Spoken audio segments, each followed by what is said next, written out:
તેલંગાણાના નાગર કુર્નૂલ જિલ્લામાં એસઆરબીસી ટનલ દુર્ઘટનામાં છેલ્લા 24 કલાકથી 8 કામદારો ફસાયેલા છે. તેમાં 2 એન્જિનિયર, 2 મશીન ઓપરેટર અને 4 મજૂરનો સમાવેશ થાય છે. ટનલની અંદર પાણી હોવાથી બચાવ કામગીરીમાં મુશ્કેલીઓ પડી રહી છે.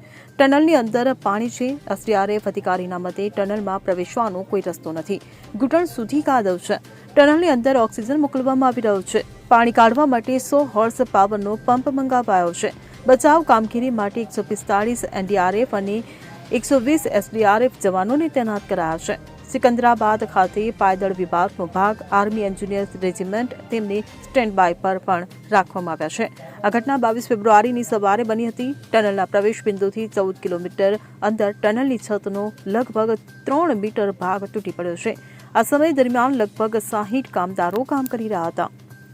Bureau report CN24 news. હવે જુઓ દેશ દુનિયાની તમામ ખબરો તમારી આંગળીના ટેરવે. ઉઠાવો મોબાઈલ અને Google Play Store પરથી ડાઉનલોડ કરો અમારી CN24 ન્યૂઝ મોબાઈલ એપ.